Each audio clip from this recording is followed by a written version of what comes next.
You should be excited for Starfield, and I've got 10 reasons why. Make sure you like the video and subscribe to the channel for more Starfield and other gaming content. Number 1, it is Bethesda's first new universe in 25 years. Bethesda for a long time now have been the kings of open world RPGs. Their biggest titles of course being The Elder Scrolls, Oblivion and Skyrim, and Fallout 3 and 4. These games encompass everything it is to be a phenomenal open world RPG, from great character creation and skills to diverse gameplay and combat, incredible stories and beautiful worlds that you just can't wait to explore. All of these features leading to endless hours of questing, looting, fighting, exploring, leveling up and getting completely lost in these beautiful worlds. Now that Bethesda are taking their core principles and essentially giving us an open galaxy instead of an open world RPG, the sky really is the limit to what we can do in this game. Imagine Skyrim, but on 1,000 different planets. Number 2, character creation. Starfield's character creator is, according to Bethesda themselves, the most advanced and detailed model yet, with them scanning in more faces than ever before and allowing us to mould and blend them into almost any way possible. It seems like if we want to make an extremely attractive character, a straight hideous character, or even mould our character after an NPC in the game, we'll be able to blend our character to almost any shape or form that we like. The amount of hairstyles, beard options, eyes, the face moulds themselves, the shape of your nose, chin, jaw, it seems like you truly can make your perfect character in the game. Number 3 is skills and traits. Leveling up and expanding your skill set has always been a core part of the Bethesda gameplay loop. Whether it be in Fallout 3 or 4, Oblivion or Skyrim, each of the games have their own different skill trees, ways you leveled up them skills, and the variety of skills themselves. Me personally, I really enjoyed the way they did it in Skyrim with the actual skill tree system in the stars. Starfield looks to be no different, with a wide array of skills that we can level up on the way. These ranging from combat skills to out of combat skills, even upgrading our ship's weapon targeting systems to target different part of enemy ships so we can take the systems down quicker. With a variety of skills on display, it seems like we will be able to mould our perfect playstyle both in and out of combat with these skill tree systems. Alongside leveling up and these skill trees, we seem to be able to choose from 3 traits when we create our character. These traits could range from anything to having our parents, which is great because we get to go and visit our parents, but on the downside, we do have to pay them some income every week or month, I believe it was. All of these traits have positive and negative effects. A combat example of a trait is the wanted trait, where you seemingly increase more damage the lower your health is, but every now and then some bounty hunters will drop down with a ship and try to kill you.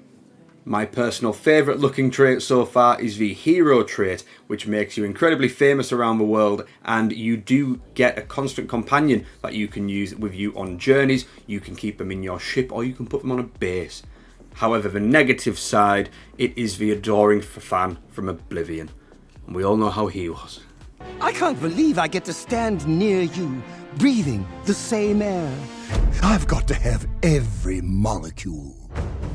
Number 4, shipbuilding and space exploration.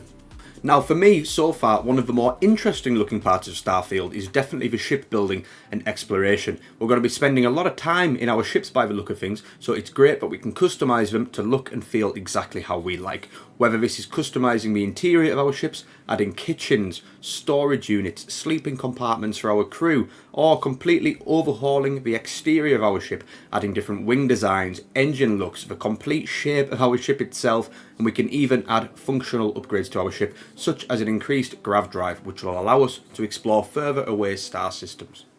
Now in the Starfield Direct Showcase, Bethesda showed us that you truly can make your ship look like whatever you want. If you want to make it look more like a traditional ship, a complete sci-fi fantasy ship, you can even customise them to look like different animals or a massive mech itself. It does seem like your imagination is the only thing stopping you when it comes to this shipbuilder. Even though Todd Howard himself said in a recent interview, this is a very long-term gameplay feature. This isn't going to be a you jump on for 5 minutes and you create a new ship. It's going to be expensive, it's going to be resource heavy, and it's going to take a lot of time. So this is very much a late game and a long game feature.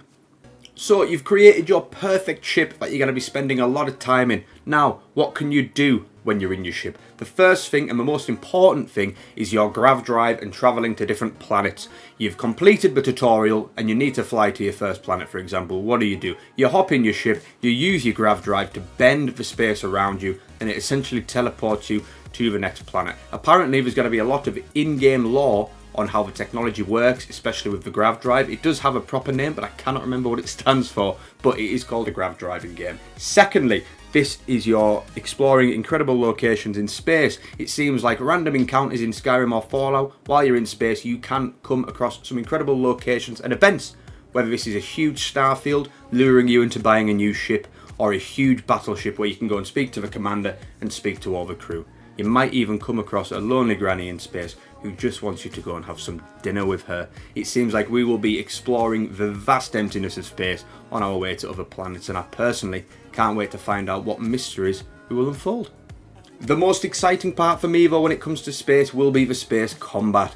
When you are travelling through the void, you never know when a ship is going to jump out of its grav orbit and come and attack you. Now you have several options here. If you have the upgraded targeting systems skill, you can target a ship's weapons, defences, its grav drive so it can't escape. You can truly choose how you want to destroy this ship. If you don't, however, you can just go into manual control, you can chase the ship and you can destroy it. Now, once the ship is broken, you have three choices by the seams of it. You can destroy the ship and collect its resources, you can destroy the ship, destroy it completely and just collect whatever loot was inside, or you can board the ship, kill the crew, take what you want, and then you can add that ship to your collection. You'll then have to go and register it at a starport to be able to customize it, but if not, it just gets added to your fleet and you can use that exact ship whenever you like. So after all that, all in all, it does seem like the shipbuilding and the space exploration will be one of Starfield's most exciting features. For me anyway. Let me know what you think in the comments down below. Number 5, we're halfway there. Planetary exploration. Starfield's whole open galaxy premise revolves around the idea of you being able to explore around 1,000 different planets. Now these will all be completely unique, offering a wide range of content. Some planets will be city based, where we've seen the New Atlantis. We've seen the Wild West world, I can't remember what that's called. And we've got some completely unique locations. Others will revolve around the main story with huge plot points. Some will be side quest orientated and some will be completely barren. We've heard of the 1,000 planets, around 10% of them, so 100 planets, will contain life, all of these being varied, and the rest of them won't contain any life. They could be completely barren, but they might be some of the most resource heavy planets and you might just find some absolutely breathtaking views as well. This for me is great because it means that every planet's going to be a unique experience. You know that you're not going to go to every planet and find the same enemies. You know you might not find the same people there. There'll be completely different locations, biomes. You might not have to fight anything at all, which can be a nice break for people as well. Some planets you might be able to collect metal resources. Other planets you may be able to collect some fabrics and woods. Who knows? And since we're on the topic of these 1,000 planets and planetary exploration, this brings us on to perfectly point number 6, procedural generation. Now, this whole point of procedural generation is something that's been very decisive and controversial among the gaming community for those who are excited for Starfield, and we're going to get onto why. I err on the side of excitement for the procedural generation. However, a lot of people, and completely understandably, aren't too excited for it. Procedural generation means that we haven't heard the exact number of planets yet, but probably the majority of the planets will be procedurally generated, meaning it'll be a complete unique experience for every save file that you have, compared to every save file I have, compared to every save file that your mate Steve has. Shout out to Steve one time. This means that everyone will get complete unique experiences. If we land on planet X, for example, my experience will be unique to your experience, which will be unique to Steve's, which will be unique to Dave's. And it also means if you go for a second playthrough, even though you've already landed on that planet in your first playthrough, it will be completely different in your second playthrough.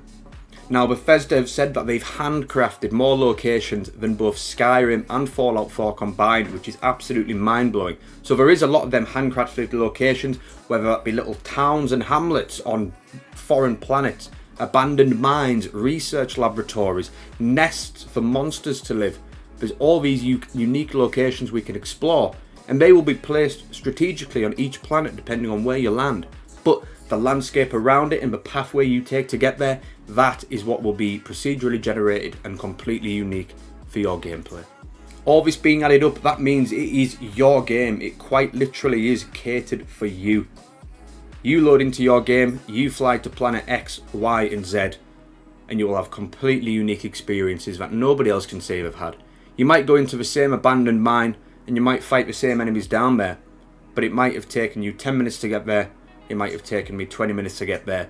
You might have encountered lakes and beautiful horizons on the way, whereas I might have had to fight horrific beasts and get through a barren wasteland on the way there. Completely unique for everybody, and I, for one, am very, very excited for that. So now that we've took our completely customised starship and us, our leveled up, skilled up, traded up character, to these randomly beautiful procedurally generated worlds, how do we deal with any baddies and nasties that we come across? This brings me to point number 7, combat.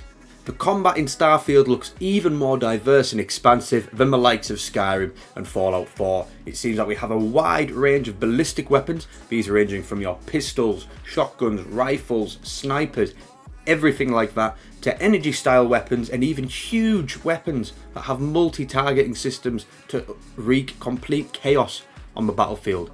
There is also a wide range of melee weapons that look incredible, and even some unique gear and skills that allow you to become an unarmed machine in combat. All of these are of course completely customizable and upgradable, with your skills helping out towards this, attachments, cosmetics and the like, making it completely the combat style you want to play. What we haven't mentioned yet, which I've left for combat because I'm so excited for it, is the boost pack system. This seems to be a skill you can unlock which allows you to equip a jetpack, essentially allowing you to boost around the battlefield. You can use it outside of combat as well, but what we've been shown with combat looks absolutely incredible. You can get the high ground advantage on your opponent, you can get out of danger if needs be, and if there's an enemy sniping you from a mile away on a platform you can't quite reach, well, just use your boost pack, jump up and punch him off. Those who prefer a stealthier style of gameplay seem to be completely catered for as well, whether that's taking one of the massive sniper rifles and sniping enemies from a mile away, sneaking up on people with a knife, or hiding in the air vents getting ready to find that perfect rogue's advantage. Starfield has you covered as well.